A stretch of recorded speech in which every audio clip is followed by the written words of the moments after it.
Yo, we back, bro. I don't know what the hell is going on. I'll wait for everybody to get in here, bro. My bad. Sorry for the technical difficulties, but that's what happens, I guess, when you talking that real stuff, bro. Yeah, I'm here, right side. Can you hear me, bro? Let me know if you can hear me or not, man. I think I got everything fixed. I don't know what the hell that was, bro. I don't know what the hell that was, man. I'll let everybody get in the building.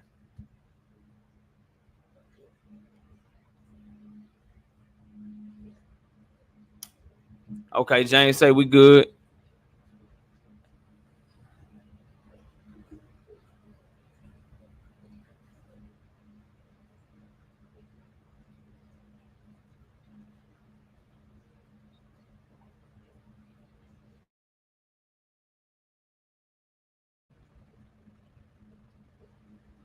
I Karma, I see you. I see you.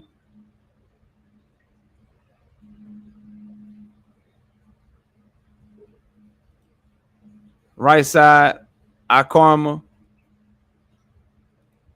James, uncommentary, Mr. Lightning's World. I see y'all, bro. Let's get the lights up, bro.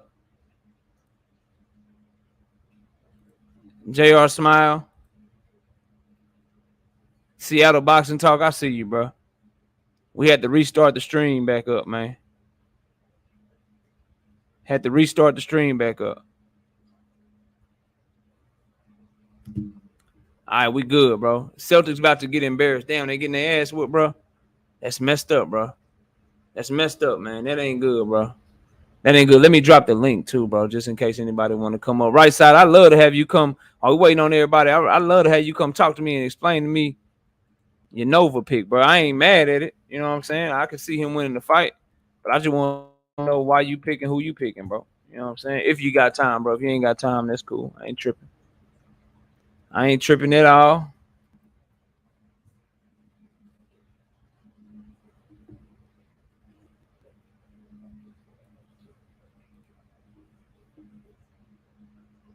They got 13 turn. Damn, it's a lot, bro.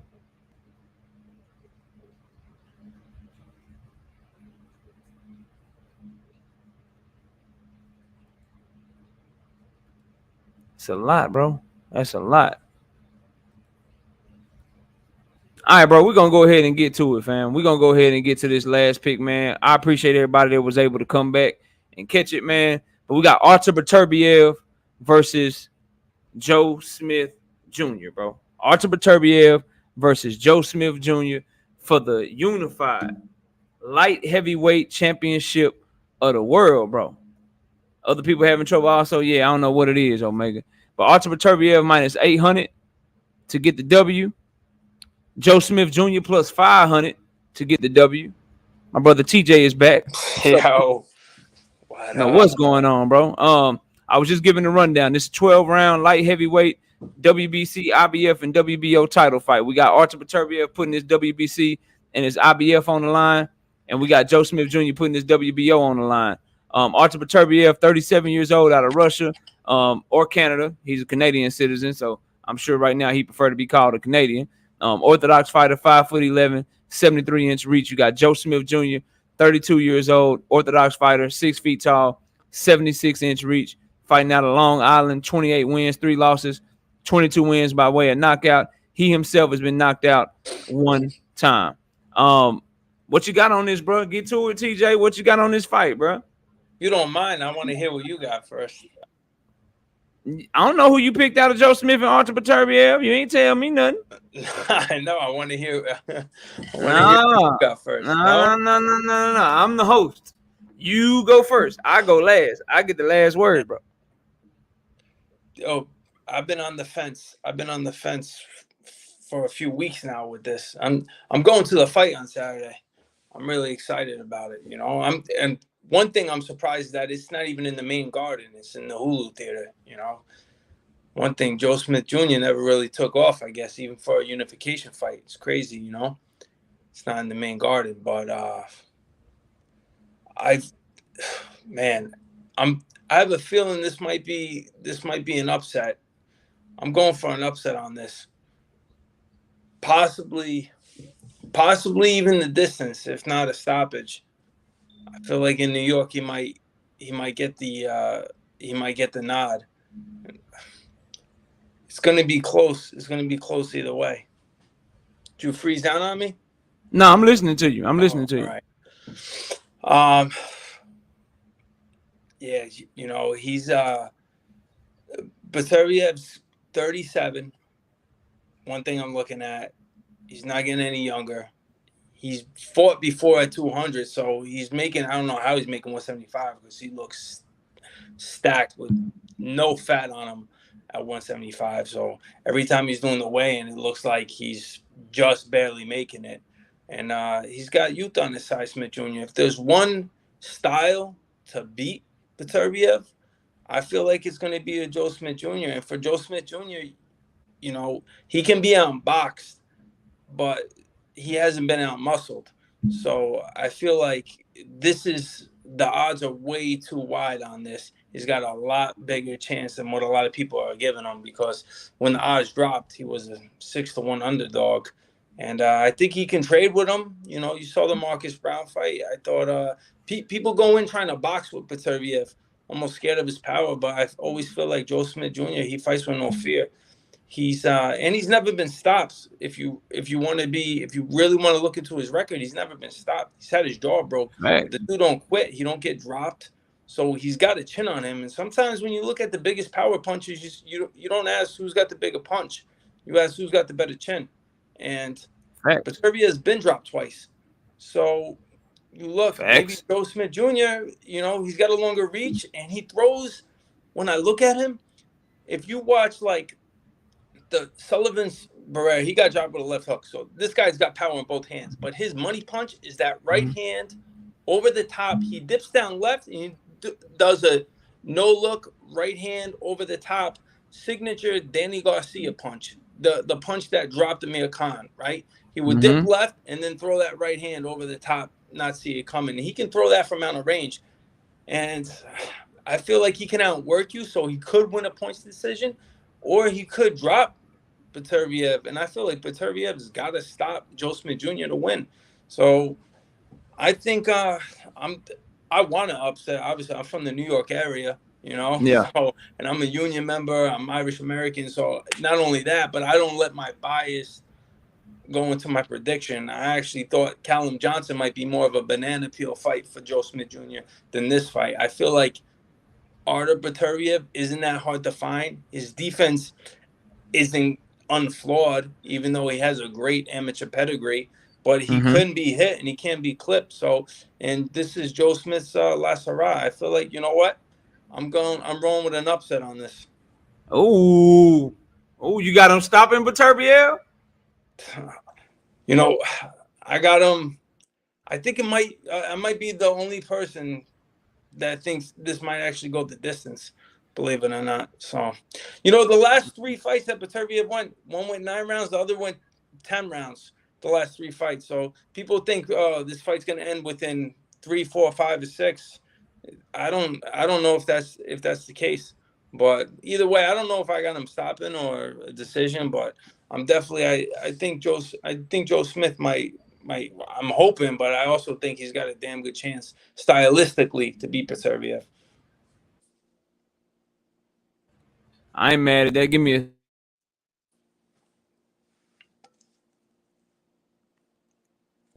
all right, there y'all go. Man, I had to go over to YouTube and make sure that I was able to see the comments. Y'all be sure to get your likes up, man. Get the likes up. My brother Right Side done stepped in this thing. What up, bro? What's popping? Man, what's good, KO? What's good, TJ? Chilling, man. Good, Right Side. Chilling. Man, hey, man. Right Side, you know my live stream got him from yesterday, got him hot, bro. Hotter than fish grease. Hey, man, y'all had me.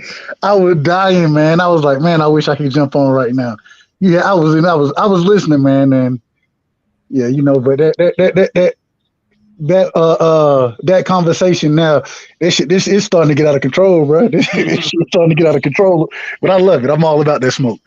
But man, so much so, I was checking my shit just now, bro. I got It's videos being made about me left and right now, bro. I'm a celebrity out this thing, dog. Bruh. I appreciate all the seen free publicity. Go ahead and send them over here so they can get some of this real shit.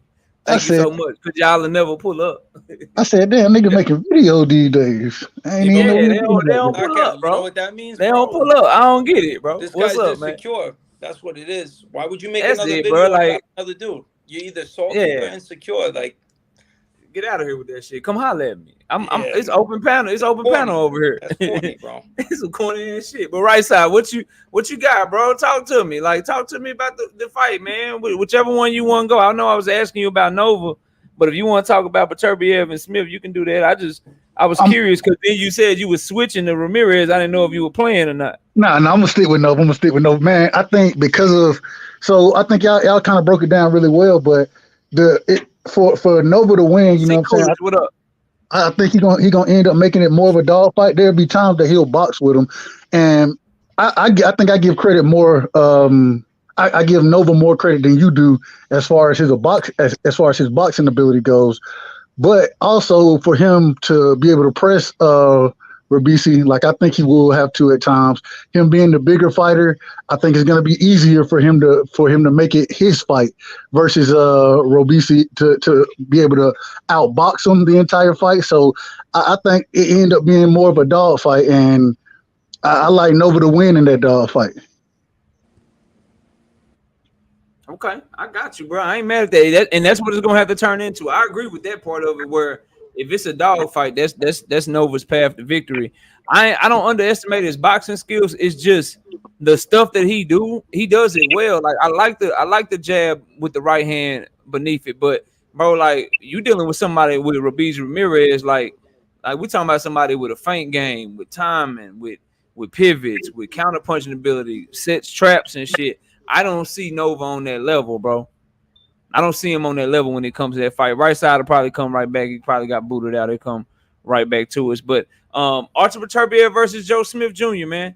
Who y'all got in the chat, bro? Oh, there you go. There you go. But yeah, right side. I was just saying, bro, like I feel what you're saying. I think Robeisy Ramirez is just kind of, TJ said, style on him. And to me, what that means is like Abraham Nova is good. He a good boxer, but it's a level like good, 1-2. I work my jab. I throw the right hand. It got power behind it. I move around the ring a little bit. I can get inside, left hooks, work the body well on the inside. He got all that shit. But Robeisy, to me, bro, is just another level of his feint game, his ability to set traps, make you think that he's open for a shot. You throw the shot that he wants you to throw. Boom, he fire off with a counter punch. His just seeing every different type of style, bro. I doubt whether or not Nova can make it a dog fight. And actually, one thing that had, like, he's strong as shit, but I think cutting down the featherweight makes him weak, bro. And I think that's gonna come up. Like, he gonna look big, he gonna look strong. But bro, I was saying this earlier, fam. He's the same size as Earl Spence, dog. Yeah, he is. What is he, like 5'9" with 72-inch arms or something? He's 5'9" with a 72-inch arm reach, bro. Yeah, yeah. He does not belong at featherweight, fam. But that's the other thing, man. Like you said, I think in that fight he gonna blow back up. You know what I'm saying? After weigh-ins, and he gonna be so much. He got what is Robeisy? What is he? 5'5", 5'6"? He's 5'5" and say Nova was 5'9", but I watched the weigh-in today. Unless fucking Robeisy had on platforms and shit, he ain't that much shorter than old buddy. They be saying 5'9" and shit. Box rate be lying to you sometime, fam. Agreed. So I don't know. I just think that at the end of the day, the bigger fighter, man, in this situation, he gonna be able to put the pedal, put it on the pedal. You know what I'm saying, and press him. And then once it become a fight, bro, I like him to win that fight. And I ain't gonna lie. I think he probably I ain't gonna say he's gonna stop him, but I got him dropping him at least once in the fight. I feel that. And the great thing I like about your breakdown is I feel the same way that's how he would have to win. Like if he were to win, that's how he has to win. So he's got to win by knockout. I agree with what you're saying, bro. Like I agree with your breakdown of it. I ain't even mad at that. Now I will ask you, are you confident enough to put some push-ups on it? Hell no. Especially with him coming out with the inflatable. No. Why y'all, bro? What's wrong with the inflatable, bro? It's good promotion, you know what I'm saying? Matter of fact, it was one of the first things, you know what I'm saying, I remember when I thought of him. So, it's good promotion, but Man, I wonder, do he make that. enough purse to like? Is his purse big enough to be affording shit like that? Like, I don't like all that clown You know what I'm shit. saying? Man, Like, how much wait does till you something get like big, that bro. cost, bro? I need a knockout boxing inflatable, bro. Like, you know what I'm saying? Like, how much does that shit cost? Something just come across my screen and shit, just walking around and shit. Like, that shit seemed pretty cool, bro. I ain't gonna lie. All right, but get to this right side, because I already heard what TJ think about the Beterbiev Joe Smith Jr. fight. What you got, bro? What you thinking on this fight? I see everybody in the chat. Y'all put y'all picks in there, man. Put y'all picks in there, bro. I ain't gonna lie to you, man. I've been thinking about this. This is my question right here. I think for Joe Smith, it comes down to the fine line of boxing as well as banging. You know what I'm saying? Joe Smith can punch. He a good puncher. He a hell of a puncher. My problem is I don't want you in there punching the whole night with this dude. You feel me? So there are gonna be times that you need to be working your jab. You know what I'm saying? Pop on the back foot and making sure you're not allowing this dude to get to your body early in the fight. If he stops Beterbiev from getting to the body early in the fight, I think he has a really good chance to win the fight. The problem is Beterbiev walks through brick walls, bro. The man literally walks through brick walls. So I got Beterbiev winning. You know what I'm saying? Does anybody know what those things are that Beterbiev be doing them push-ups with? Y'all seen that shit? I seen this shit. I didn't. I don't what know. What are those, bro? Bro, this is he be jumping around, bro, doing push-ups and shit with some metal. I don't know, dog. He seemed like he built a little different. But go ahead, bro. But the one thing that does give me a lot of cause to pause is the age, of course, and you know, 37. Being up in those heavier weight divisions, it kind of allows you to, especially having the power that he has, it allows him to extend his career longer, you know, because of that. But at some point in time, Father Time catch up with everybody. And I don't know, man. I think I like Joe Smith, man. I like Joe Smith a lot. I got this being a 60-40 fight. I got Beterbiev winning, but I'm rooting for Joe Smith. I'm rooting for Joe Smith in this fight. But I think that Beterbiev, I think he'll pull it up. And I got Joe Smith be the first person to go to distance? Yeah, and that's what I was gonna say. I got to go into distance this time, and I got him out working Joe Smith, but I do have it going to distance. I bet. So, bro, man, this fight, first of all, it's a potential fight of the year candidate. I'm gonna tell y'all that right now. Like, I just thought about it. This shit ain't going to distance, bro. My bad. This shit ain't going to distance, man. Beterbiev by what round you got Beterbiev ending his shit, man? 9-10. Okay, I appreciate that. Yo, we got 54 people in here so far. We got 38 likes. I appreciate y'all coming back and hanging out with us. Even after the technical difficulties during the damn NBA Finals, man, the support on this channel is real. So I appreciate y'all, but please hit the like button, man. We got 16 people in here ain't hit the like button yet. Please hit the like button and help a brother out, man. So for me, let me see who everybody in the chat got. Make y'all picks, man. Quit typing other shit and make your picks, man. I need to know what's up. I need to know who we betting. I got C. Coolidge, got Joe Smith. Lightning's World got Beterbiev. Bole got Beterbiev. Keith Johnson, Beterbiev. Who else we got? We got Thrill Hill, Beterbiev. Dante, Beterbiev with the KO round 9. Let me see here. Beterbiev versus Bivol. I don't want to talk about that Iraq Walk Reaper because shit, this ain't no give me fight. This ain't no guaranteed victory for Beterbiev. Beterbiev KO Joe Smith. The Cinderella story is over. Okay. Mr. Lightning World, great take on that fight. W right side, yeah, that's the only type of takes he give, bro. C. Coolidge got Joe Smith. Beterbiev chin is suspect, but Joe Smith chin is solid. That's what TJ was alluding to, bro. Cool Killer got Beterbiev. Behold, the Assyrian got Beterbiev. Peter got Beterbiev. Knocked Smith out in the 5th or 6th. That's pretty early, bro. That's pretty early. All right, so here's the thing with me, bro. So Joe Smith Jr., he's strong and he powerful, bro. What's up, King David? Salute to you. Beterbiev in 9. All right, I ain't mad at that. You know you always welcome to come up on the platform, bro. I ain't dropped the link in a minute. Let me drop it and pin it because I don't know if people trying to get on or what. Get that thing in the chat real quick. And pin that message. Uncommentary got a question for your boy. Knockout, which would be a bigger upset win in your opinion? Nova beating Ramirez or Smith beating Beterbiev? Well, see, that's some slick shit on commentary because you ain't made your pick yet. See, I know what you're trying to do. You trying to give me the answer to the question and shit, and then you might get an inkling into who I'm picking and shit, and then you gonna hurry up and try to put that in the chat. So I'll answer the question on commentary, formerly known as St. Louis Mix, after I give my pick, which I'm about to give right now. You know what I'm saying? Zenith say I got Beterbiev just because I rock with him longer, but rooting for Smith since he American. I can't be mad at that. All right, so check it out, bro. Joe Smith Jr., right? Joe Smith Jr., 28 wins, 3 losses, 22 knockouts, been knocked out one time. I got strength and power. And I got an exclamation point next to it for him because he is a workman, bro. He tough as shit. He got good conditioning. We talking about a light heavyweight. Light heavyweight. 73 punches per round against Jafar, 74 punches per round against Vlasov. One thing about Joe Smith Jr. that's dangerous. Homie is dangerous as hell as an underdog, bro. When he was fighting Jafar and he was fighting Vlasov, he didn't look that good. And I believe it's because he was the favorite, bro.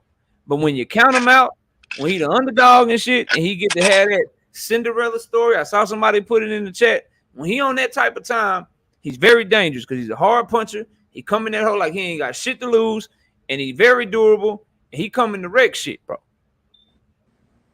All right? Boxing skills are pretty good. They okay, but he's really known for having a good work rate, putting combinations together, and he carries his power late into fights. He is not one of these guys that is going to stop having power after the 5th or 6th round. He is dangerous all the way to the end of the fight. Now, I put the same 2 words with Artur Beterbiev. I put strength and I put power, and it had exclamation points to him, but I had his words like in all caps when I put it, because his strength and power, like, it's different, bro. Like, I don't know how to explain it to y'all. It's like if somebody took like a baseball bat and put it inside their glove and shit. And like, it don't matter like where he hits you. Like if he hits you on your arm, that shit gonna bruise. If he hits you on your forearm, that shit gonna bruise. If he hits you on your hip, it's gonna be hard to walk. Like, and then about the 6th or 7th round, the shit start getting through to your lungs and your liver and your kidney and your nose and your cheeks and your eyes and shit. And bro, he's so strong and so powerful, bro. It's on a different level. Like, he literally is like one of the best. Like, it's people that do shit better than him, bro. Like Bivol, much better feet, much more athletic, okay? Better boxing skills, in my opinion, better defense, just better all around. But Beterbiev is so strong and so powerful that you just like, damn, can Bivol take what he bringing? Like, it make you want to favor, but he's so strong and so powerful, it make you want to favor him in damn near every fight that he in, bro. Now, he is getting older. That was a great point. He's 37 years old. But I just wonder, you got a school of thought that like to like predict, like, okay, he old, he gonna get old, so that's why I'm not picking him. I'm more of the mind that like, I'm gonna believe that you until you go in the ring and show me that you're not you, because I can't predict if you're gonna look 37 or you're gonna look 27. Like, he was 36 years old, going on 37 when he fought Marcus Brown. Did he look like he was slowing down anytime soon against Marcus Brown? Or was he still walking through shit, wrecking shit? So the age, like, you gotta mention it because he is 37, but I ain't gonna put my pick on it.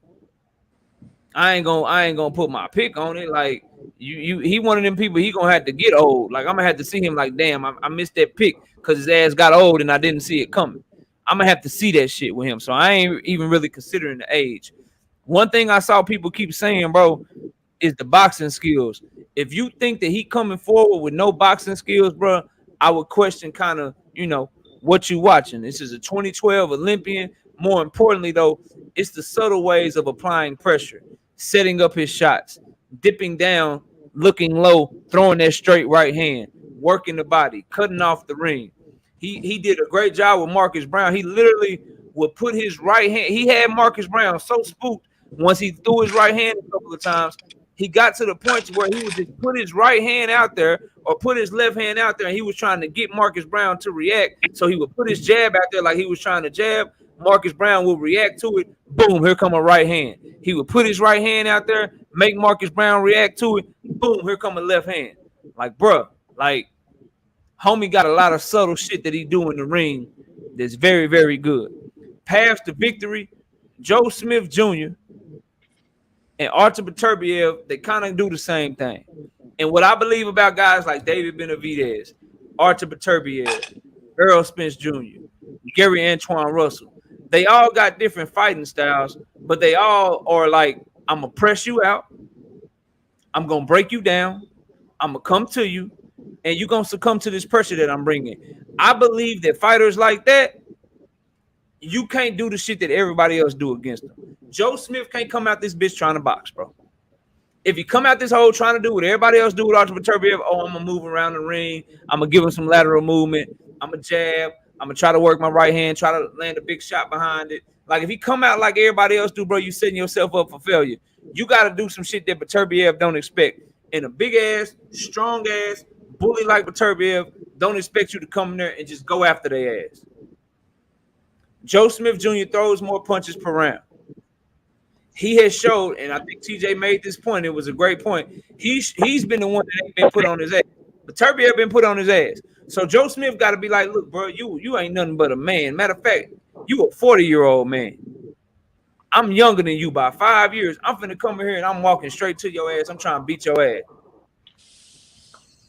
I'm trying to beat your ass. That's how he got to come. If he come on this shit trying to box, bro, he going to get walked down. He going to get his ass whooped. For Artur Beterbiev, listen, you got to do what you always got to do, but you got to be more defensively responsible than you were against other guys. Because Joe Smith can crack. He got real power. You can't go in that hole and just, you know what I'm saying, think that you're just going to take everything he coming and just walk through him like some fucking caveman. Be defensively responsible, because Beterbiev has showed that he has good defense when he wants to, bro. So as far as who I'm picking and why, I think Joe Smith is going to go in there and he's going to put up a great effort. I think Beterbiev is as well. I know Joe Smith in New York, where he from, his people going to be there. And whether his people there or not, he always come to fight and he ain't laying down for nobody, bro. Artur Beterbiev, he done already showed he a dog. They cut his goddamn head in half. He just kept going. Matter of fact, he fought better when they cut his head in half and shit, bro. So we know we got two dogs that's going to come in there and go at it. And for me, I just, somebody gonna have to beat Beterbiev for me to pick against him, bro. Like, I'm sorry. Like, he is probably gonna be a fighter. I'm gonna tell y'all right now, this guy right here, number 9 on my pound for pound list, he gonna be a fighter that I gotta see lose, bro. Like, I gotta see you beat him to believe that you're gonna go in there and beat him. I can't pick Joe Smith to go in there and beat Beterbiev, bro. How you gonna out power punch the best power puncher in boxing, bro? Like, somebody gonna have to show me they can last 12 rounds with him. I got a late stoppage between round 8 and round 10. I think Joe Smith Jr. is tough as shit, so I'm leaning towards round 9 and round 10, to be real with y'all. But I think Artur Beterbiev is gonna weather the early storm from Joe Smith Jr. I think Joe Smith Jr. starts fast, Beterbiev starts slow like he always do. But once he get going, bro, you're gonna have to show me. You're going to have to show me that you can stand your ground for 12 rounds against that man. I don't see nobody doing it at the light heavyweight division, bro. And that's my pick. I got Beterbiev wrecking shit, stopping him, bro. Stopping him about round 9, round 10. That's my pick, bro. Knockout. Who do you think has the better resume? Joe Smith Jr. Joe Smith Jr. He got Bernard Hopkins on his resume. He already fought Bivol. He got Eldira Alvarez on his resume. Vlasov is a highly underrated. Yeah, and Vlasov is a highly underrated fighter too. He got the way shit. I don't really think it's that close. Yeah, and Vlasov was fighting at 200 pounds before that. He was a the thing is though, that amateur shit, man. That dude Artur Beterbiev got a lot of amateur experience. I know, but the amateur, like, I hate when people always bring up the amateur. Like, we just talked about this with Tony Yoka. You know, like, the amateur. This ain't that though. This ain't Tony Yoka. Same with Robsy Ramirez. Like, he had 2 gold medals and then he went and lost his first pro fight. You know, I get it. Amateur will only carry you so far though, and you do the subtle things great, the great fundamentals. But when it comes to prize fighting, when you're not trying to outbox somebody, you have to outfight them. And I think Joe Smith knows that. Like, he can't. Everybody else had the same game plan, just try to survive. Like, Marcus Brown was actually doing really good. He was winning. To me, I thought he was winning a decent amount of rounds, just trying to outbox. The same with Oxlander Goizik, who was probably Beterbiev's best win, trying to outbox. But then you're only going to feel the inevitable, which is you're going to get stopped because of that pressure. But if you're going to come at him, you got to do what Callum Johnson did. Meet him right in the ring within the first 5 seconds. And you got to start trading with him. And one thing with Beterbiev that we both didn't mention is that he tends to start slow. Prime, let me make sure it's you, Prime. Then you can turn your camera off, bro. Let me make sure it's you, and then you good. Go ahead, TJ. Yeah, he's like almost like a Canelo, like a bigger Canelo, where Canelo doesn't mind losing early rounds because he knows eventually his pressure and his power is going to wear you down and stop you. But All right, Prime, you good.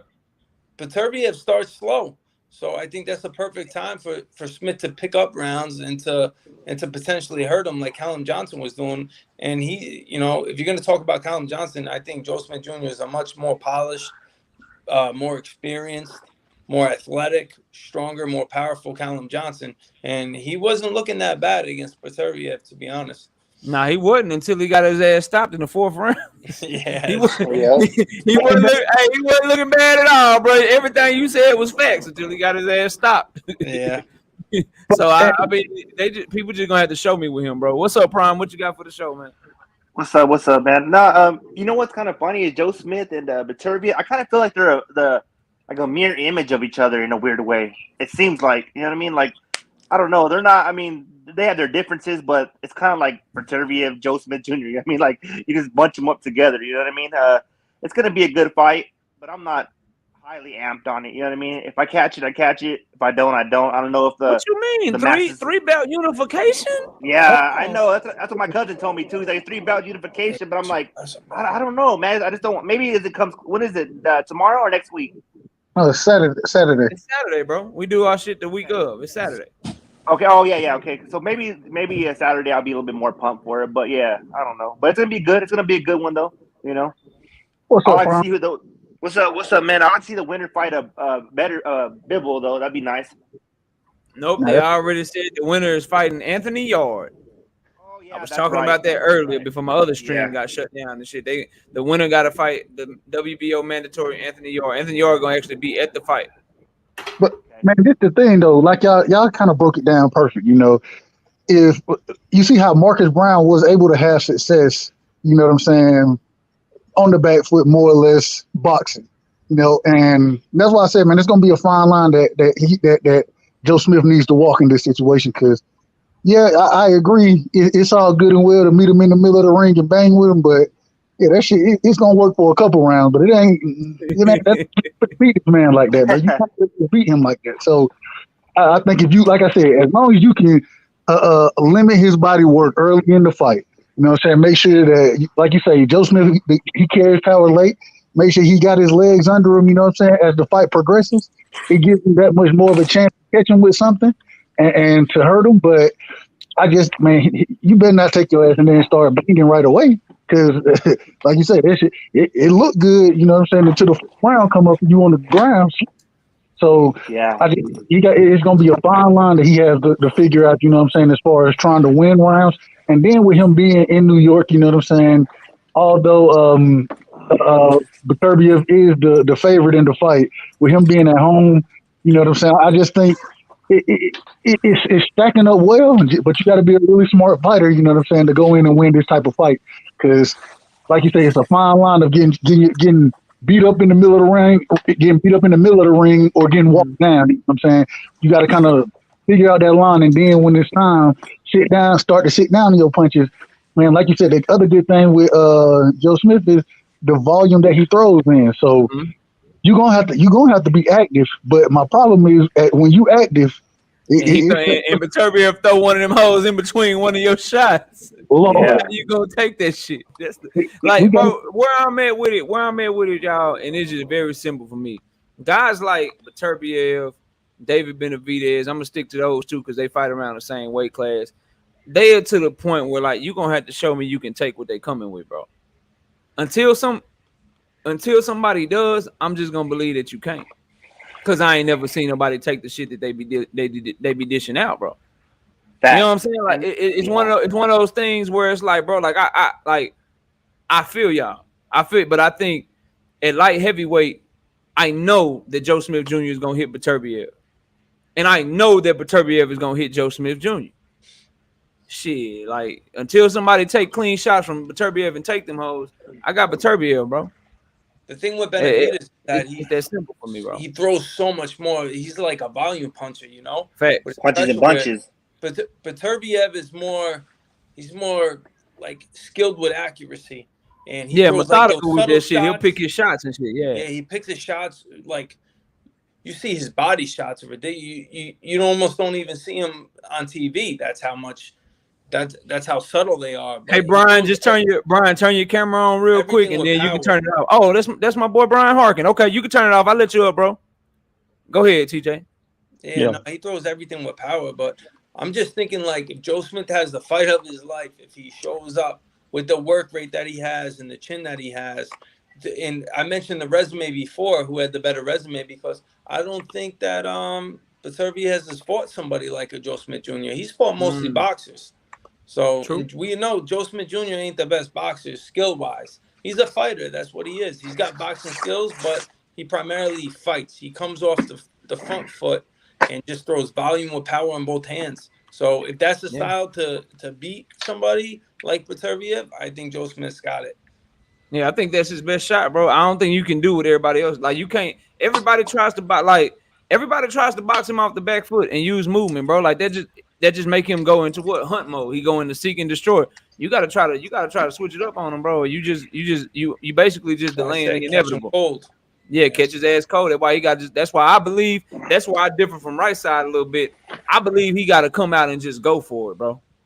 I don't think he can try to. I'm gonna mix it up. I'm gonna box. Then I'm gonna try to find out when I can plant my feet. Nah, bro. You gotta come out that hole. You gotta get his respect early, bro. And he does that every fight. The problem with Bivol is Bivol's footwork. He always knows where to be, and he always throws the jab out. So Joe Smith Jr. had to reset. He could never catch Bivol. Same with Sullivan Barrera. Sullivan Barrera is that typical Cuban style and he fought Sullivan Barrera in Sullivan's prime, where he had beautiful footwork, beautiful counters, beautiful uppercuts. He couldn't catch Sullivan Barrera. I don't think he's gonna have a problem finding. Beterbiev gonna be right there. He gonna be right there. That's my point. Let me get my boy Brian in here. Brian, what's up with you, man? Welcome back to the channel, man. Glad you hopped up. What you got for the show, bro? Okay. Very interesting fight. I'll start with us. Very interesting. I don't think either guy has been in the ring with anyone as strong, right? Beterbiev's strong as fuck. He got power, right? So does Joe Smith. So I don't think they've ever faced that. Both guys faced that type of power before, right? I agree with you. Joe Smith has to go for it. I don't think he can box him. If he tries to box Beterbiev, he's on the back foot. He's not a very good boxer in the first place, right? Here's the thing. If he goes for it early and he blows his load, and this is my thing, and then Beterbiev can get through that. Right? Once Joe Smith goes on if he starts putting Joe Smith on the back foot, I think it's over. Yeah, it's curtains. Yeah, facts. I agree wholeheartedly. I don't think Joe Smith. Yeah, I don't think Joe Smith. Yeah, can survive that onslaught. I don't think he can. Right? And yeah, he's never been put in his ass before. I thought Blasov boxed him as well. I thought Blasov beat him when I watched that fight as well. I'm talking about Joe Smith. Yeah. I don't see if Joe Smith's got one way to win, knockout. Mm-hmm. Right? He has to go in there and get knocked out, but he can't be too reckless, too with it, because if he gets caught in between shots, if Beterbiev can catch him, put him on that back foot, if Beterbiev can time him coming on the win, he doesn't have to, he shouldn't be predictable in what he's doing. He should try to mix up his attack a little bit. Be very unpredictable in his style, right? But he has to catch him. He has to he has to make Beterbiev make mistakes, and Beterbiev been on the floor before, so. But I just see Beterbiev winning. I just see him winning. Because I think Beterbiev. Do you think it takes as long as I do? See, I think he's gonna win by knockout in about the 9th or the 10th round. You think it's gonna take that long, or you think it could happen sooner? I have between 7 and 9. Okay. So that would be my guess. So between 7 and 9 rounds. But I got a funny feeling Joe Smith's going to come out. He's going to try to box a little bit. Man, that'll be the worst game plan he could come up with, bro. So this is his toughest test, though, right? Is Joe Smith Jr., right? For Beterbiev, right? Yeah, both of them, in my opinion. Yeah, because I'm looking at the Beterbiev's fights right now, and it's like Alonzo Enriquez 12-13, Gabriel Lucerno 16-25. Like, yeah, you know what I mean? I know it's 2013-14, but you know what I mean? Like a lot of his fights are like 16-9 motherfuckers. You know what I mean? Yeah. But hey, that's good though. We'll see. This is a tough fight. Madison Square Garden. I just don't see. Right. Here's the thing too. Beterbiev injuries the last 3 or 4 years. He's had a number of injuries. Right. We don't know what effect that's really had on him and his body, and the fact he's 36 years old. Yeah. Right. So that could also be a big factor in this weekend. So it might be a little bit more competitive than people think. Yeah. So I think it's gonna be a close ass fight until it's not. You know what I'm saying? Like I don't see Beterbiev just running up rounds and he gonna be up like 9 rounds to 1 at the time of the stoppage. It could be like round 8, Beterbiev's up 4 rounds to 3, or Joe Smith is up 4 rounds to 3, and the shit just happened fast. Because when it happened with Beterbiev, bro, it happened fast. Like you see a fighter that look like they being competitive and shit, and it's like, okay, Beterbiev, he really just been, he been hitting him on the arms a little bit. He landed some body shots and some shots here and there, but this guy looked good. He looked like he might be able to last, and then slowly but surely, when the shit happened with him, it happened. Like Marcus Brown was solid, bro. First 6 rounds, he was solid. He was good. You was like, okay, he doing his thing. Round 7, the shit went, bro. It went downhill. He couldn't move no more. He couldn't move no more. His feet were stuck in mud, and it was a wrap. Like it happened with him fast, bro. He was looking at the rim like, he's help. Stop fighting. Stop the fight. Knockout. You bring up a good point, bro. I like how you said that, because you know what? Like I know a lot of people give shit to Munguia, and Munguia is this and Munguia is that. But I kind of feel the same way with him. He gets tagged a little bit. He gets hit here and there, and I get it. He's not fighting, the elite fighters, quote unquote. But they always do good against him till they're not. So they're looking up at him like, damn, don't hit me no more. You know what I mean? Same kind of shit, I feel. Man, you can't say about Henry Kelly, bro. That definitely happened in his last fight because he was getting out. No. Yeah, no, I understand. But that's true until when he landed that left hook, all that shit that happened before that, it didn't matter in that fight. But if you spitballing Munguia moving forward, you would wonder like, damn, so he was out jabbing him like that. Then you start to understand. Okay, I understand why they said, nah, we don't want that Janabek fight. I understand why they was like, yeah, we was gonna fight Daniel Jacobs, but nah, we good. Like when you see him perform like that, you understand. And my biggest red flag for Munguia, bro, like the biggest indictment to me is that he fainted trying to make 160 in his fight against Demetrius Ballard. Watch him on the floor and faint. He follows that up to having a fight at a catch weight. Something's off with his nutrition and his weight cutting process. Yeah. And that right there will get your ass whooped more than any lack of skill or anything you might need to work on in the gym. If you come in that bitch and you didn't cut weight properly and you're not in the proper shape and you going in there against one of them dogs, bro, it's gonna end up bad for you. Because if that Jaime Munguia that I just saw fight, I forget the guy's name. Kelly, Jim Kelly. Matter of fact, I don't know why I forgot his name. Quarterback for the Buffalo Bills. Yeah. If the Munguia that fought Jim Kelly shows up to fight any other fighters that he didn't fight, because they ordered him to fight Carlos Adames, he didn't fight him. They had the Charlo stuff. That shit didn't happen. No. Janabek didn't happen. Daniel Jacobs didn't happen. Any 4 of those fighters, if that Munguia showed up to fight any 4 of them, he'd have got his ass whooped and took his first loss, bro. Hey, you know what? If he would have been Johnny Beck, bro. Johnny Beck might have made him look crazy if he would have came in like that. Oh, Janabek would have stopped him. Janabek would have stopped him bad, bro. Yeah, Yeah, Badly. I believe so. I've never really been sold on Munguia, so put it like this, right? He's 23, 24 years old. Okay, still young. He's 25, but that's still young as shit. Your point is still well taken. Well, he's 20. He's 25, right?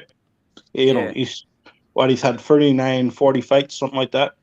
40. He just hit his 40th fight. Yeah, he's fighting. He's still fighting Jimmy Killis. Yeah, you know what I mean? Hey, I'm a big Munguia. Right? I'm a big Munguia fan. I like his style, but yeah. Brian, they was trying to what they were trying to do, Brian. They was trying to wait on one of them vacant belts, bro. They was trying. They was trying to get him to get one of them vacant 160 belts, but Charlo ain't moving up. And then as soon as Andrade moved up, there go Janabek right there. So they kind of in between the rock and the hard place with him right now, bro. Right. They're moving him. They're moving him like Julio Cesar Chavez, right? The only difference is, well, 40 fights when you're 25 years old is pretty good these days. Mm-hmm. You know, when you're fighting 2 or 3 times a year, moving someone like Julio Cesar Chavez, right, really doesn't work. Not when you're stepping up to the competition. Well, yeah, definitely. I mean, Chavez got you get left behind. The way I think it, you get left behind doing that these days. Unless you're fighting 5, 6, 7 times a year, right? That takes it out of it. If they're moving you like Chavez Senior, not Junior, but if you're fighting 3 times a year, that don't work. If you're fighting 2 times, you know what I mean? Yeah, the only thing I can say about Chavez Senior and Munguia is that Mexican fan base, bro. They, myself included, bro. I'll watch every Munguia fight. I don't care who he's fighting. That's just me personally, and a lot of my family same way. And with Chavez, like that push, bro, keeps them afloat. Keeps them. I don't want to say honest, because you know what? If they fight another tomato can, for the majority of the people, bro, are gonna still support them, bro. Especially people in Tijuana, they love Munguia, bro. I mean, they all. It's like the whole damn city shuts down almost. You know what I mean? Yeah. So I'm not saying I don't love the guy. I'm just saying the way they're moving now for today's boxing doesn't work. But that's all I'm saying.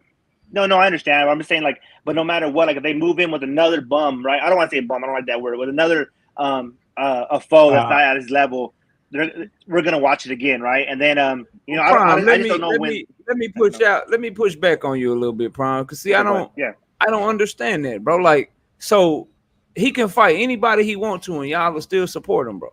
Hey, you know what, bro? And I'm calling a spade. It's just what it is. I don't know what it is. Like, even this fight, like, a lot of my family and a lot of my friends and everybody were like, "Oh yeah, Munguia's fighting." I'm like, "Well, you guys know he's fighting?" They're like, "I don't give a fuck." I'm like, "Oh, all right." You know what I mean? I don't know what it is, bro. I understand what you're saying. It's just crazy because it's just crazy to me because I could never it's fighters that I support. I could never do that shit, bro.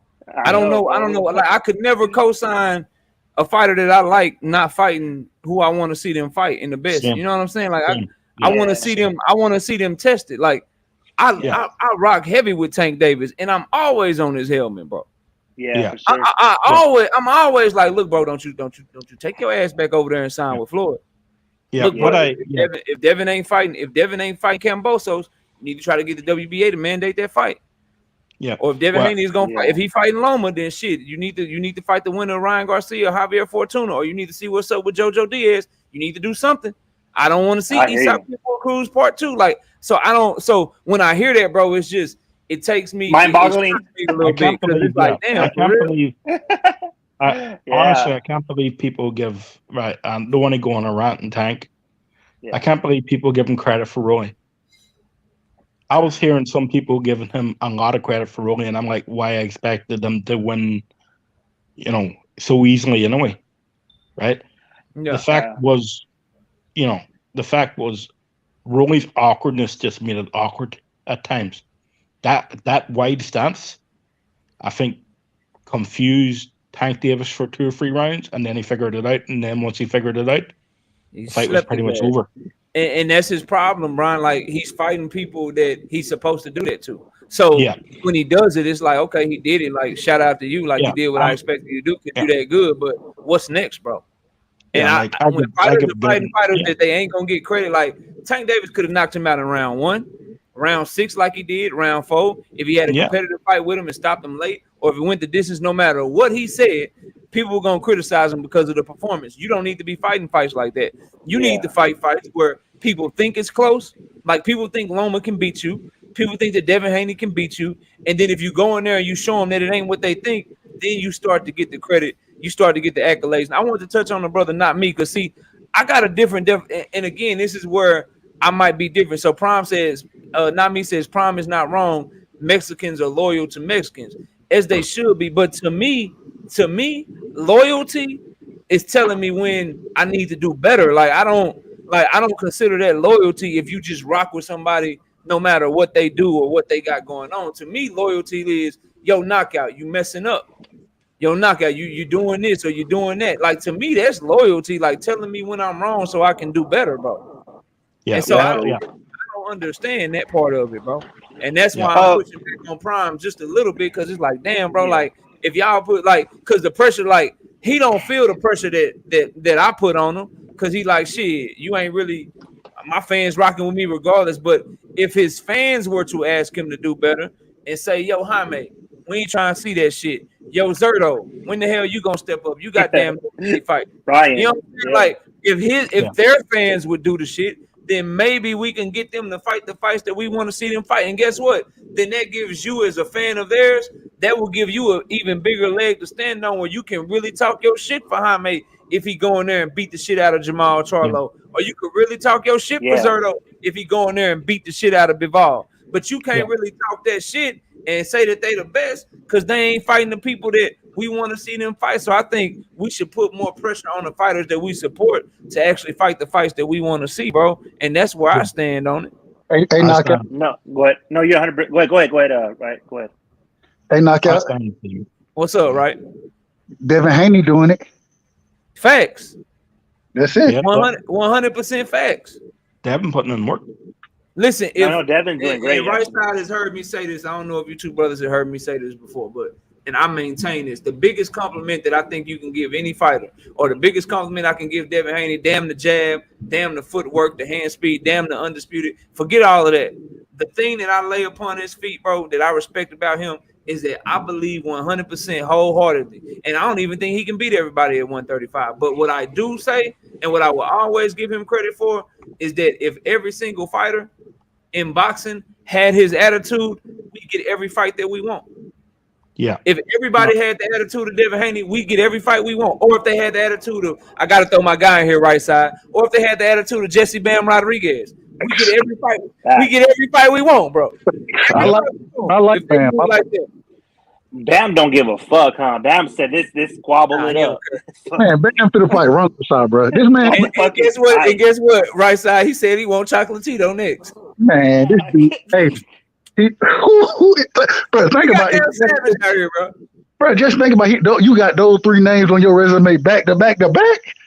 And man, hey, this young brother. The only one that's left is Estrada.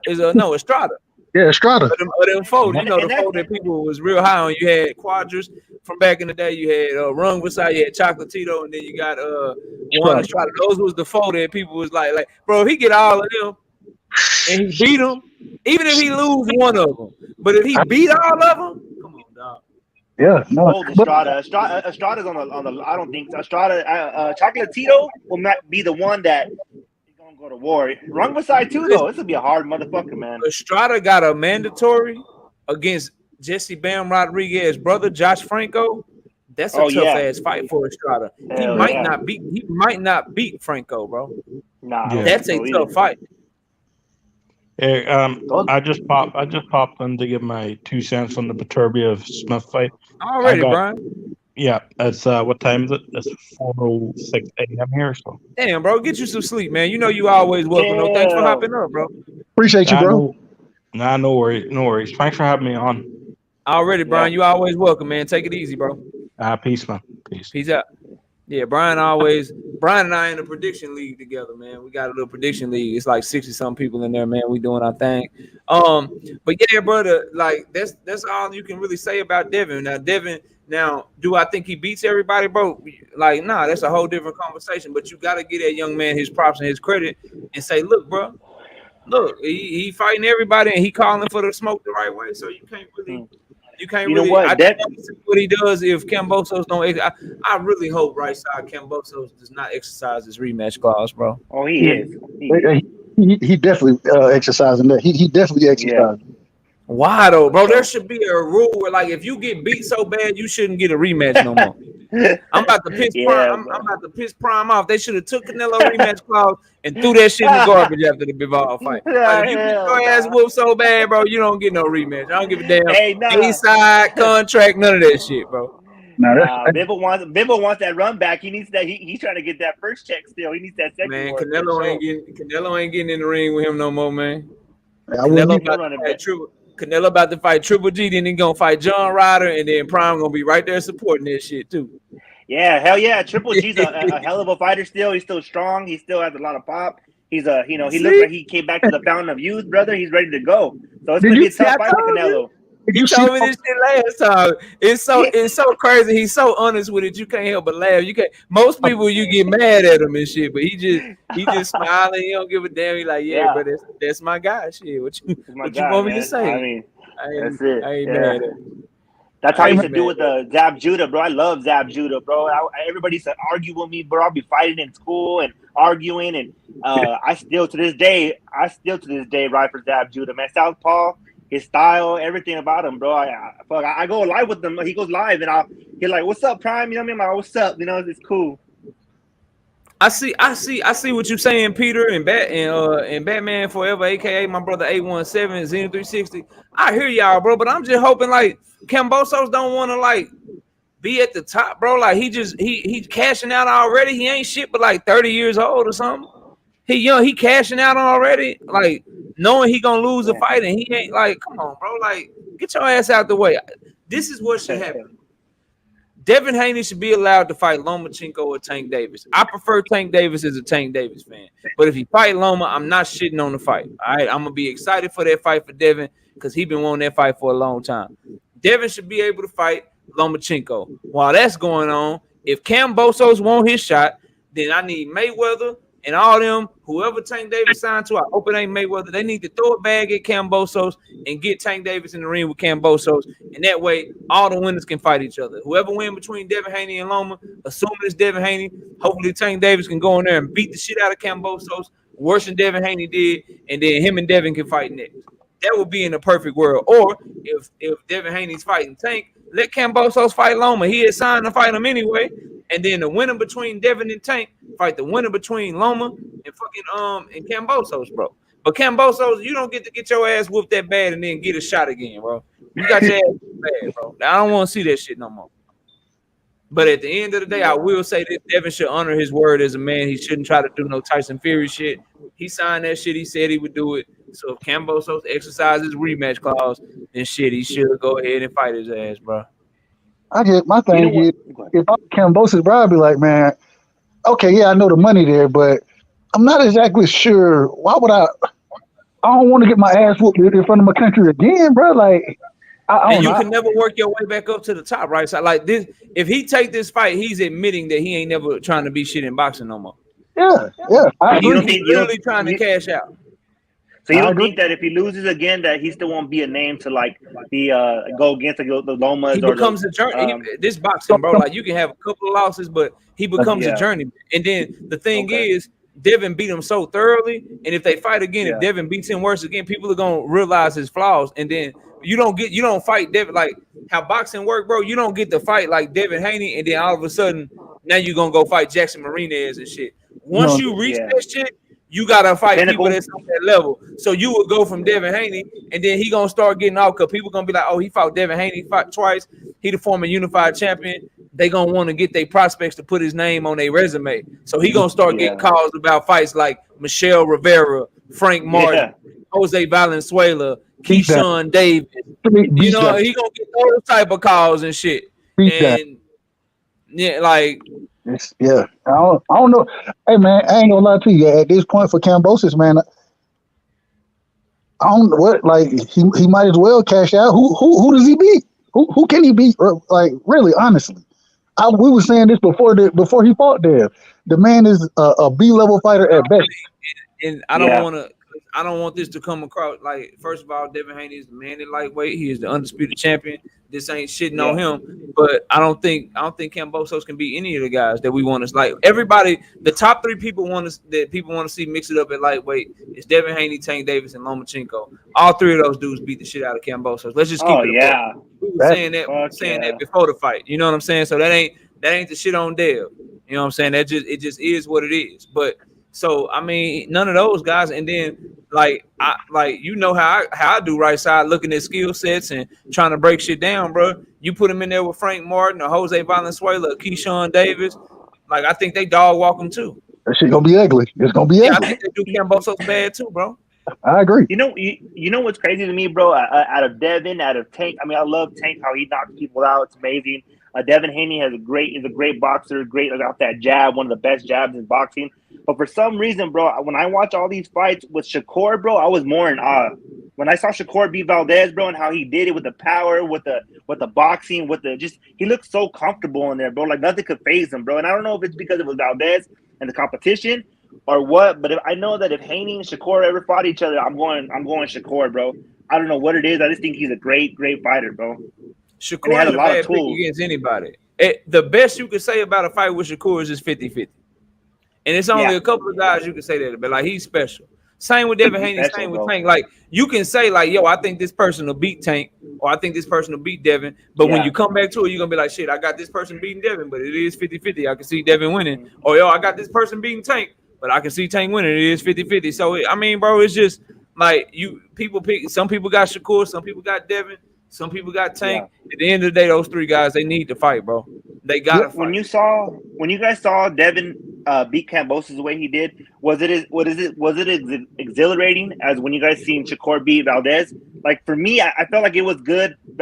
Haney beat Kambosos with the jab. It was good, right? But it wasn't like when I seen Shakur beat Valdez. I just felt like it was more like, oh man, this is fucking like a work of art. I'll let right side answer that because he loved Devin Haney. That's his guy. I'll let him answer that. Hey, Shakur is my guy too. You know, that's 1-2 for me. I know, but you Devin Haney all day though.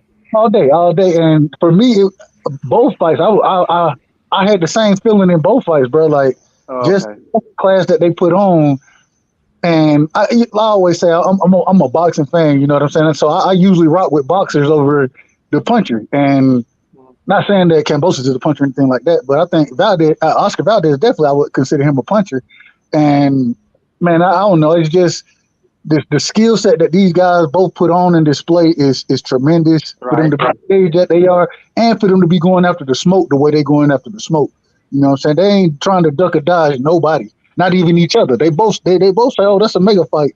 When one day that fight will happen, we'll see each other one day. They both say it, you know. So I can't wait to see that shit. Oh, that's gonna be nice. I was excited for both of those fights and the way that both of those young brothers performed, man. I loved it. I loved it. My brother Zenith asked a great question that I wanted to get to. Say, KO, serious question. Do you think Bob is actually going to risk all those belts outside of Top Rank? No, I don't. I think that the best shot we got of getting Tank Davis and Devin Haney is if the WBA step in. That's the best shot that we got to get in that fight. As far as Bob Arum, he gonna make Devin Haney versus Lomachenko. Hey man, that's the fight he gonna make. I don't want to say this, bro, but I'm gonna ask you your honest opinion, Knockout. I'm gonna give you my honest answer. You know how we give it up. How many years you think we got before we see? Is this Devin Haney Tank fight? How long you think this shit finna get drug out, bro? Shit, bro. I ain't gonna lie to you. I think this shit finna be drug out for a minute, bro. I don't think we're gonna see this shit no time soon. And I hope I want to see that fight, and then I can really come and tell you that Devin Haney better than Tank. But I'm gonna say 1 year. That's my because I think somebody gonna get exposed, bro. It's either gonna be Tank or Davis. Somebody gonna get it because the WBA shit ain't going nowhere, bro. They want to order this fight. The moment that either Kambosos don't take a rematch, or if he do take a rematch, and then Devin beats the shit out of Kambosos, or Kambosos gets lucky and beats Devin, whatever the case may be, the WBA is gonna mandate this shit. And somebody gonna have to drop their belt or make some bullshit up, talk about they moving up, or we trying to make the like somebody gonna do some bullshit and get exposed, and they gonna have to fight. So I'm gonna say by this time next year, I'm hoping we get this fight, bro. Because otherwise, like, do I think that Tank Davis is just gonna let his card get pulled and be like, damn, they mandated this fight, so shit, I'm just gonna move up to 140? Or do I think Devin Haney is gonna drop some belts and move up, mandated to fight Tank? I don't think so, bro. I don't think so. And then the WBA, if they mandate the fight, it's because Al Heyman want them to.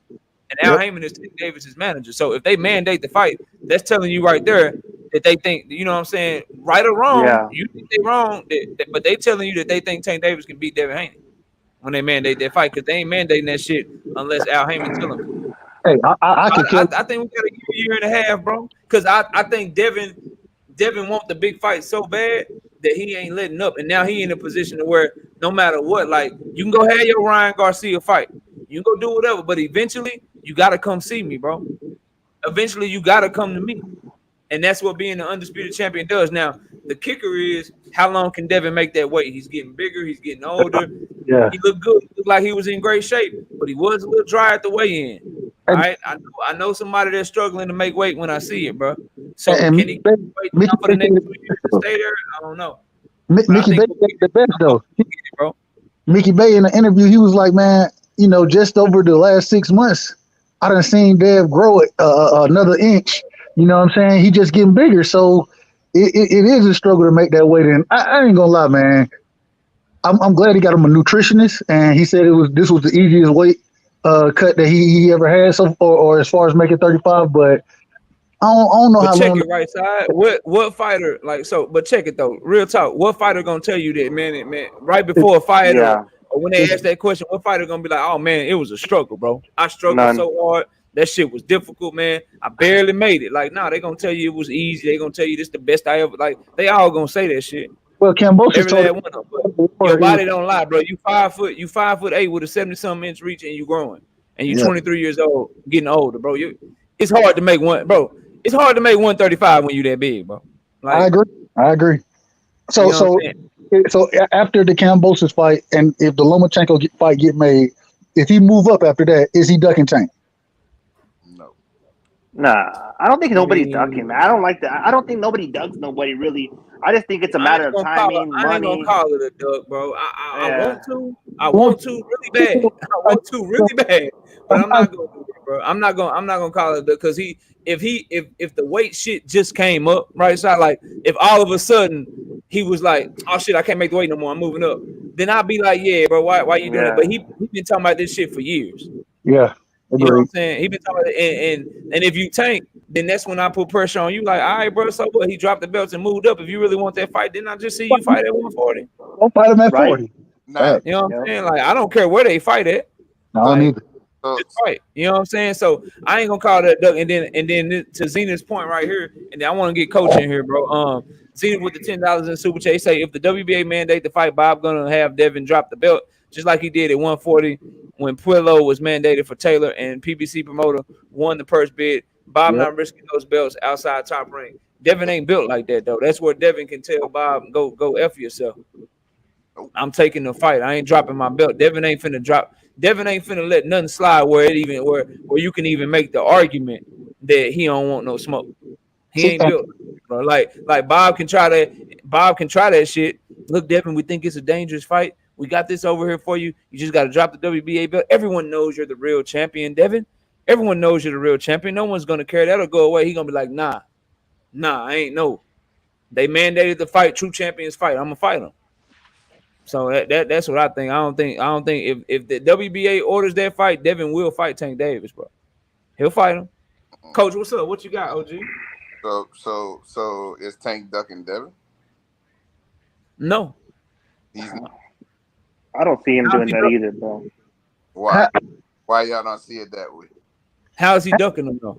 I ain't gonna call it a duck, but I will say, if from everything I done heard so far, Tank re-signing with Mayweather Promotions, you know what I'm saying, and if he re-signs over there, then I ain't gonna say he ducking, because I understand the money good, but at some point, bro, you gotta go and fight for your legacy, bro. And I I mean, think if he resign over there, and let's say they get the Garcia fight, and then they make a huge offer for Devin, and they try to make it like, is that ducking? You know what I'm saying? Like, Nah. it depends on what happens. This is chess. Wait, Yeah, this is chess. I don't think he should sign with Mayweather because I think it's easy to get fights with less barriers involved. But if they making offers for fights, if they make an offer for the fight, if the WBA mandates the fight, then how is he ducking when we know that his manager runs the WBA? How is that a duck? Clearly, that means they want the fight. And I will say, because they, Floyd said they were going to try to make the Lomachenko fight, and you know what I'm saying, that was still cross promotional. You feel me? So I just hope Floyd, you know what I'm saying, they come out with that same thing and they try to make this fight happen too. Because damn it, that after Bud and Spence right now, bro, that's the fight I want to see is Devin Haney versus Tank Davis, bro. I ain't gonna lie to Listen, you. bro. first of all, I understand Devin is more outspoken. He's more mature. He's more well spoken. Barely. You had a better upbringing, bro. Tank Davis ain't ducking no fade, bro. Nope.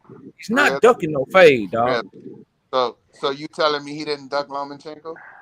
No. Bullshit. I don't No, he know. didn't duck him. He bullshit. He wanted to make that fight, and then Tank, like they trying to throw me under the bus or some shit. Like, I don't know, bro.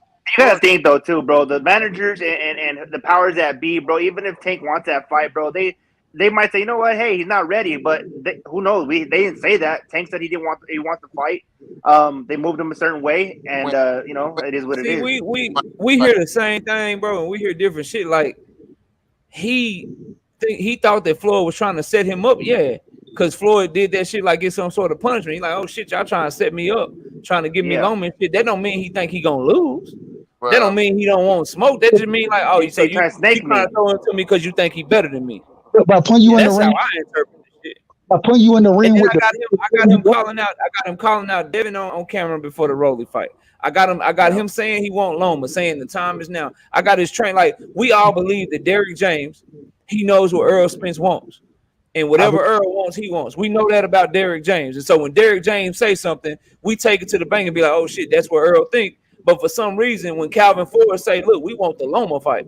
Look, we want the Teofimo fight. We waiting on them fights. When Calvin Ford said, we don't want to take it to the bank, like Tank don't want that shit. Like, I don't understand. Like, to me, I feel like I don't understand the different energy, because we'll believe Derrick James when he say, look, Earl said this.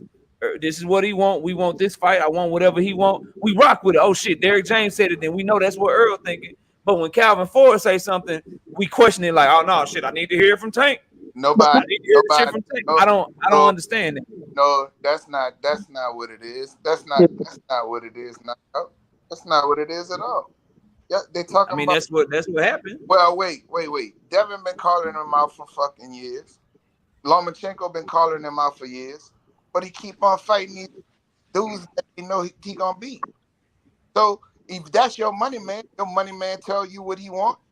Look. You see what Earl right now? Earl said, "I want that fucking fight. Y'all gonna make that. I don't care what it is." And he just grew into that, coach. I want you to do. Yeah, facts. But he just grew into that. He's not. Listen, bro. This dude, like, listen. He didn't develop as fast as he wasn't raised like a normal, like, bro. Yes. He's not. He wasn't sure of himself at the age that y'all talking about, bro. He's just now growing into shit. He 27. Going on 28, but bro, he really probably like 19 going on 20 mentally, bro. Facts. Like he growing into that shit. He's just now calling for the shit. Do we all wish that he would have called for it earlier? Goddamn right. But Devin Haney's 23, having Bill Haney in his life, having a great dad, being raised the right way, knowing his work as a young man, understanding business, being taught shit. Versus the way Tank Davis came up, bro, he matured a lot slower, and he's just now growing into that shit. And what's happening? He's starting to call out for the fights. He's starting to recognize his worth. He's starting to butt heads with Mayweather because they're not getting him the fights that he feel like he deserves. He's starting to see, look, bro, y'all got Devin Haney over here. He getting all this love, and rightfully so, but I'll wash his ass. Y'all got Loma over here. I'll wash him too. Like, what's up? Why ain't I getting these fights? I'm happy that he's growing into that shit. I'm not gonna criticize what somebody that came from what he came from, what they was doing when they was in their 20s, their early 20s, bro. But hold on, Naka. This is the thing, though. I'm not disagreeing with that. What I'm saying is I and like you said, yeah, he growing into it. He calling for it. he's saying the right things. I'm not worried about what he's saying. I'm watching his actions. And the same way that we said from the beginning, you know what I mean? If he resigns, and even if he resigns and he goes and makes those big fights happen, I ain't got no problem. That's why I say it like this. At the end of the day with Davis right now, we just got to watch how he moves. I need to see his next 2 fights. His next 2 fights gonna tell me everything I need to know. And so if I gotta wrap the show real quick. I agree with what you're saying, and I want to see what he do next. I would just say this: I'm much more hopeful, and I'm much more. I don't know if y'all had a chance. Please go check out the video that I dropped about Floyd Mayweather's interview on Tank Davis. I'm much more comfortable saying he ain't resigned, bro. He ain't resigned yet. Like Floyd is on some weird shit right now. First of all, when they asked him about re-signing Tank Davis, he said, "We ain't here to talk about Tank. I ain't talking about Tank. I wish him the best. He gonna be with us forever." And he said, "You media guys, y'all always want to be negative. Y'all always being negative, and we gonna stay positive." Okay, but let me ask y'all this: if you made a big signing and you re-sign your prized asset, the guy that you've been wanting to re-sign, the guy that's making all the money for Mayweather promotion, unless it's you fighting in the expedition, if you re-signed him and somebody asks you about that shit, why are you viewing the question as negative? Why is that considered a negative question? Wouldn't you be excited? Like if the Cowboys go out and sign Tyreek Hill right now and somebody asks Jerry Jones about it, he gonna be like, "Oh man, why y'all being negative?" Hell no, he gonna be excited. Look, man, we signed to Tyreek Hill, we signed Tank Davis. I'm excited to have his career going forward. He gonna be the biggest and best, and he gonna fight the best fights. But you know, hey man, that's just me looking at what Floyd Mayweather said. I don't believe that he is re-signed. If I'm proven wrong, I'm proven wrong. But that's really all I wanted to say about it, bro. I gotta wrap the show. It's getting late, man. I know we had some technical difficulties. Let me go to Prime first. Prime, give your last words. Then we'll go to Coach. Then we'll go to right side. But give your last words, Prime. If you got a channel or something, let everybody know. No, not right now, man. But I appreciate you knockout right side and Coach. I see you guys, man, and thanks for the communication and talking, man. It's great. It's a stress reliever. So thank you guys, man. I love boxing. I'm out. All right, talk to you soon, bro. And that's the other thing too, bro. Like if Cambo, I know y'all like Haney and I do too, bro. But if Cambosos is exercising his rematch clause, why are we even talking about Tank right now? Well, like I don't know. Go ahead. Because I already know. Then LB is already making already. Fight y'all, you know. Stop that. Hold up, Coach, you breaking up. Is that me or is it Coach? Coach? You breaking up a little bit, Coach. Go ahead, start over. Leonard Ellaby right now. If he re-signed with them, he already said it. Leonard Ellaby and Floyd got the same mentality, bro. He is the same thing. He's gonna sit here and tell us that those fights don't sell. You know, the fights that people really think is gonna do big, it's not gonna. Dude, he just sold with Rolly. Come on, man. Fighting for the undisputed championship of the world, it's gonna fucking sell. Stop the excuses, bro. I agree with that. That gets me with these fucking people. They all about making $1 the easiest way without Tank having to compete against the best.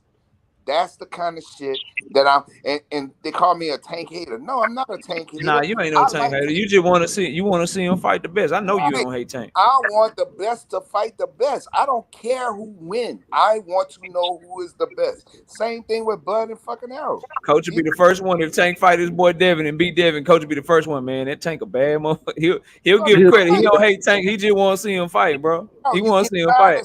I can tell y'all that 100%. Right, you always get to see him against mediocre guys, bro. And then you got one guy who's doing everything possible to make big fights happen, and he get criticized. I don't understand that shit. Nah, he don't deserve no criticism, Devin Haney. Unless if you got somebody beating him, that's your opinion, but he don't deserve it. For how he moving and going after the smoke. He don't deserve no criticism. If you criticizing that shit, you just don't really like boxing like that. Right. That's how I feel. I could care less who win. I don't know neither one of them people, bro. I like them. You just mad because you ain't seeing the fight. You want to see the fight. Right. I like Devin. That's my favorite guy at 135. Now, when Shakur move up there, I think it's going to be his toughest fight. But right now, I got Devin beating everybody at 135. I've been saying this shit for the last couple of years now.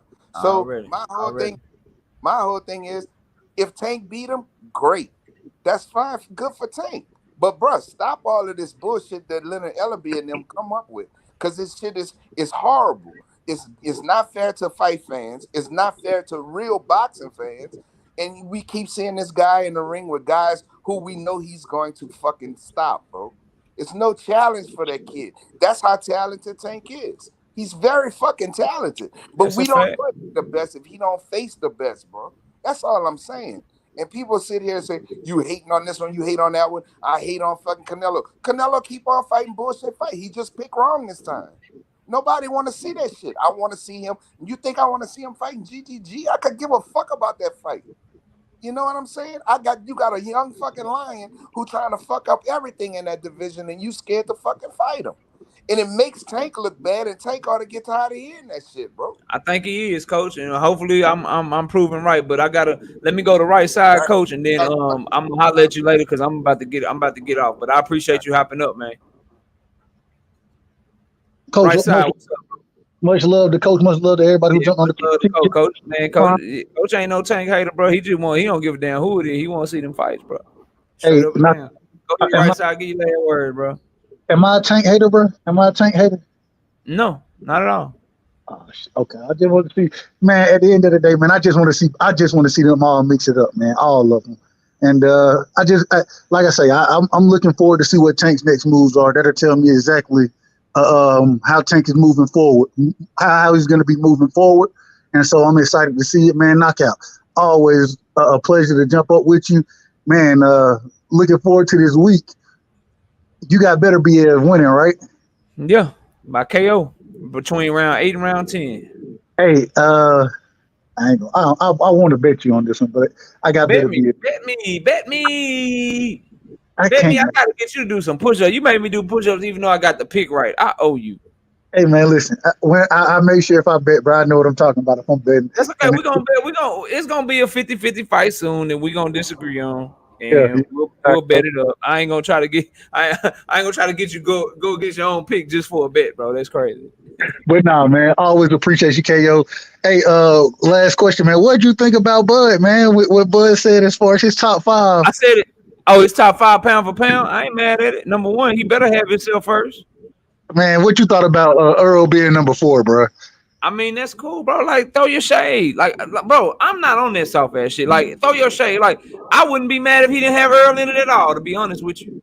Hey, I gave him respect. I was glad he put Earl up there. I was like, good. I wouldn't be mad if he ain't have him in there at all. Now, we need to talk about the monster, but again, how he doing his list seemed like he including accolades and resumes and all kind of shit that you know how I feel about all that shit. I ain't gonna go through all that right now, but he doing his thing, bro. I ain't mad. Like, that's the thing about some of these dudes, bro. And this is why right side is why I be calling them soft and shit, bro. They really like that will get in. This is if you were Earl Spence fan and that shit made you mad and shit.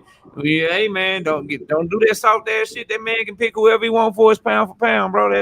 That's cool. Like I don't give a damn about none of that shit, bro. Talk your shit. I'd have liked it better if he just said like and didn't even include Earl in that hoe at all, bro, and took a shot on the way out after. Nah. I would have loved that shit. I love when fighters talk shit, bro. Hey, my last name, man. For every Earl fan, every Bud fan, man, y'all niggas gotta stop being so emotional about some of this stuff because this shit getting out of control on the internet right now, bro. Facts, bro. As far as boxing talk go, bro, I ain't gonna lie to you. It's a couple panels that I normally might jump on. I'm like, man, they talking Bud and EJ right now. I ain't getting into this shit. I'm gonna hit the same damn breakdowns of old ass resumes and car accidents and shit. Same every time, bro. So, but hey, man, KO, much love to you and much love to your family. And I'm out for the night, but definitely rocking with you next week, man. And I think we might have a fight. I don't know. I might be picking Rungvisai, bro. I got some things. I might be picking Rungvisai too. I ain't studied that one yet. You ain't picking Rungvisai, bro. I already know you ain't picking. I might be picking Rungvisai, bro. Don't do me like that. I might look at something and see something, bro. You know bro, I went back this week. I was watching Bam and Quadras. Man, when he took that step to the outside, you know what I'm saying, changed angles to the right uppercut. What the? Who does that? I know what I'm looking at. I told y'all. And remember, I need everybody to remember, I had Jesse Bam Rodriguez on my pound for pound list before the Carlos Quadras fight. All facts. Remember that. All facts. Remember that. But all right, bro, I appreciate you, man. Much love, KO. All right, peace out, man. All right, y'all. Look, I appreciate everybody dealing with the technical difficulties today. A special thank you to my wife right there saying great show. And thank you for being patient with me as we get the show done. Thank you so much. Everything boxing, yeah, you were a little late, but catch the playback, man. It was a pretty good show. But you got to catch the playback before this one because I had to turn off the live, turn back on the live. So this is actually the second live stream that we had to do because YouTube was tripping with me. But I appreciate everybody that came through, man. Showing up and showing out. J.A. Dixon, Zenith 360. 817, everything boxing and slid up in here. Best dad ever, Mr. Lightning's World, Miss Knockout Boxing 86 TV, Peter Von Arks, Brian Harkin was up on the panel, TJ was up on the panel, Johnny Q, Monica, Bole, who else? Case of Voice slid up here. G5 was up in this mug.